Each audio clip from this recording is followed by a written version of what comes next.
జై శ్రీరామ్. కాకతీయుల కాలం నాటి కంటే ముందుగా ఏర్పడినటువంటి బావి. దాదాపుగా 4 అంతస్తుల లోతుకి ఉన్నటువంటి బావిలో స్వయంభూగా నాగలింగేశ్వర స్వామివారు ఇక్కడ స్వయంభుగా వెలిశారు.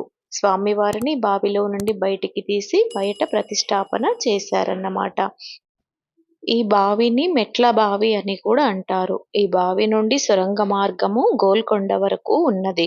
స్వయంభుగా వెలిసినటువంటి నాగలింగేశ్వర స్వామివారిని బయట ప్రతిష్ఠాపన చేసి ప్రతిరోజు ఇక్కడ నిత్య పూజలు, ప్రదోష కాలంలో పూజలనేవి జరుగుతూ ఉంటాయి. ఇక్కడ ఉన్నటువంటి ఆలయ ప్రాంగణము చాలా విశాలమైనది. కార్తీక మాసంలో అందరూ కూడా వనభోజనాలు చేసుకోవడానికి వీలుగా ఉంది. ఇక్కడ గోశాల కూడా ఉంది.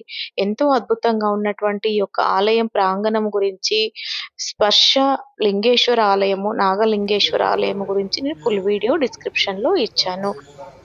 మన ఆలయాల గురించి, పురాతన ఆలయాల గురించి, మన సంస్కృతి గురించి తెలియజేయడానికి నేను ఎంతో ఆవేదనతో వీడియోస్ అనేవి చేయడం జరుగుతుంది. దయచేసి మన ఛానల్‌ని విజిట్ చేసి మన ఛానల్‌కి సపోర్ట్ ఇవ్వగలరు. సర్వే జన సుఖినో భవంతు. స్వస్తి.